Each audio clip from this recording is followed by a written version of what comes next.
Hello everyone, welcome to Miss Shannon's Story Time. Thank you for returning if you've been on my channel before. If you are new, welcome. I am so excited to read Speak Up, Molly Lou Melon. I've read another one of the Molly Lou Melon stories before on my channel, and I'd like to share this one. It's a fun book written by Patti Lovell, illustrated by David Catrow. Here we go.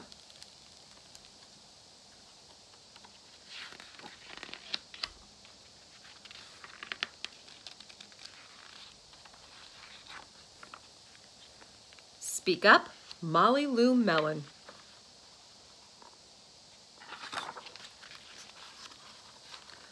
Molly Lou Melon was a tiny little girl with a big, deep down heart.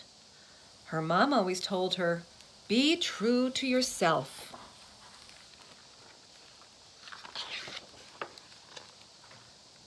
So she was.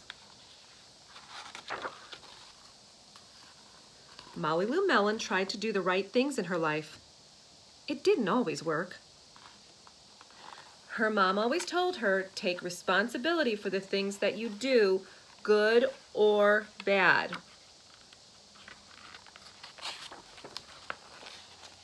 So she did.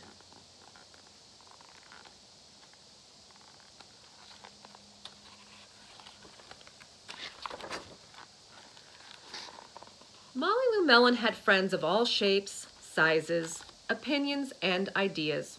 Her mom always told her, accept people for who they are and listen to their ideas, even if they are different from yours.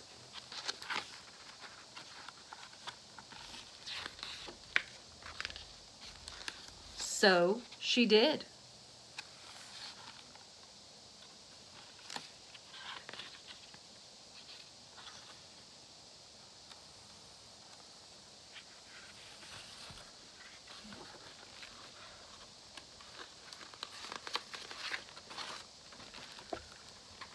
Molly Lou Melon had a loud voice, and she chatted, jabbered, and gabbed all the time with her friends.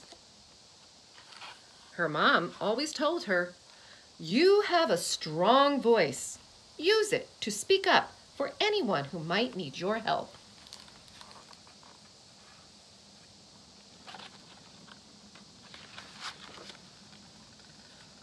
So she did.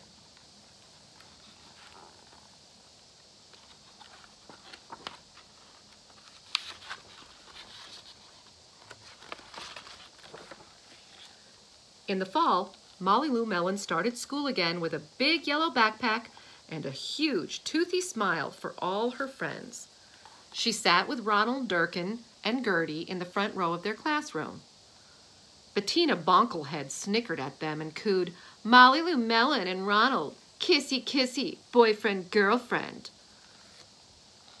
Molly Lou Melon stood up and told her, "We are friends."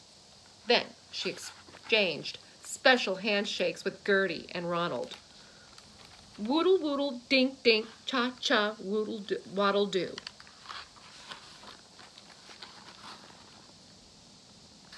In the winter, Molly Lou Melon had to be project partners with Bettina Bonklehead.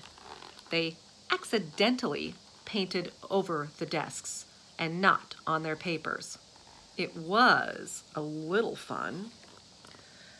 When the teacher asked who did it, Molly Lou Melon said, "Me," and had to spend recess cleaning the desks. Bettina said nothing and played a great game of pirate outside. Molly Lou Melon was mad at first, but then she played her own thrilling game of swabbing the decks. Well, desks.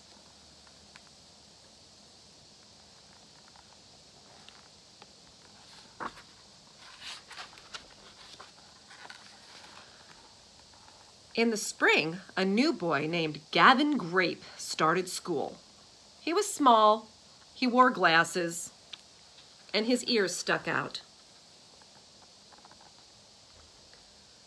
He told the class all about Newton's law of gravity in a long speech at the front of the classroom. Bettina Bunklehead rolled her eyes, sneered at Gavin, and said, "Big deal," really loudly.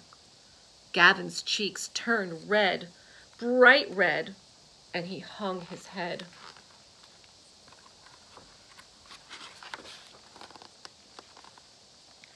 Lou Melon raised her hand and said, "Yes! Gravity is a big deal." Then she scribbled a note and handed it to Gavin. It read, "Welcome to our school. Nice speech. Join us on the playground at recess.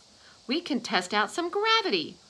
Woodle woodle, dink dink, cha cha, waddle do. MLGRD."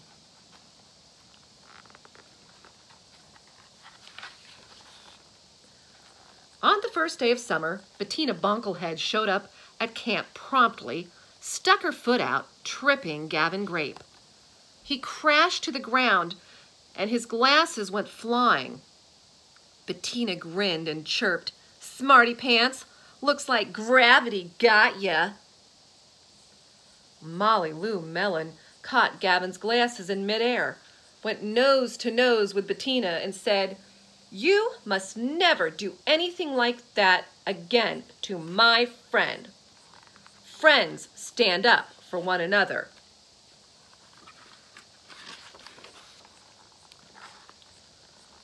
Ronald stepped forward, and so did Gertie, waving her crutch. They pulled Gavin Grape up, linked arms, and the four friends together shouted, "Woodle woodle, dink dink, cha cha, waddle do." If you want to be friends, it's all up to you.